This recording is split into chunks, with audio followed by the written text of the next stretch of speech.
हाय दोस्तों, नमस्ते, प्रणाम। मैं रीना भार्गव, मेरे यूट्यूब चैनल में आप सभी का स्वागत है। तो छोटा सा नाच गीत लेके आए हैं। अच्छा नाच दोस्तों, हमारे भी यूट्यूब चैनल में आप लोगों का स्वागत है।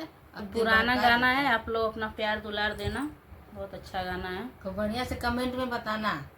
ये गाना हमारी मम्मी गाती थी और मम्मी हमारी इस दुनिया में नहीं है अब। उनकी गाना याद है लेकिन गाने जा रहे हैं। बहुत अच्छा गाना है, आप लोग पूरा फुल वॉच में सुनिएगा, शुरू से अंत तक ले सुनिएगा, समझ में आएगा।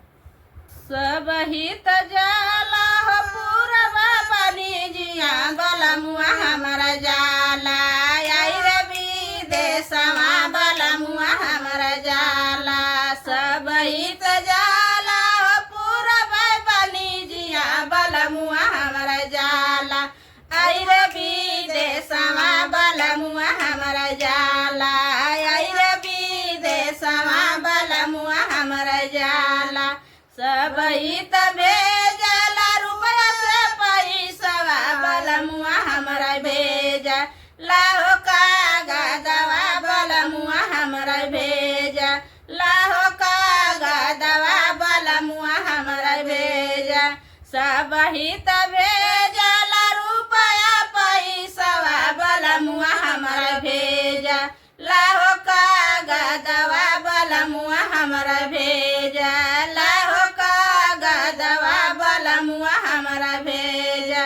घर में सनी शरण लाहुरु देवरवा की बची के सुनावा, लाहो का दवा की बची के सुनावा, लाहो का दवा की बची के सुनावा।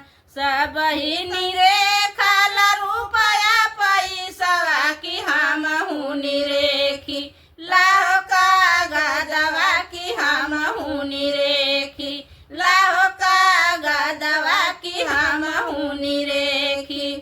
अरे घर में से निशरण लाहुरु देवरवा की बची के सुनावा, लाहो का दवा की बची के सुनावा, लाहो का दवा की बची के सुनावा।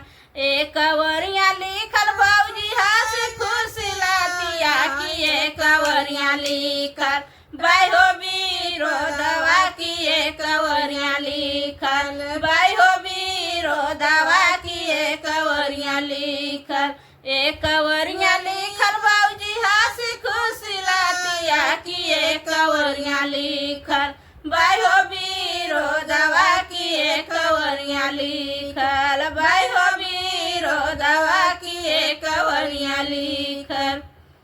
बहुत प्यारा गाना है, आप लोग फुल वॉच में सुनिएगा, बहुत अच्छा लगेगा।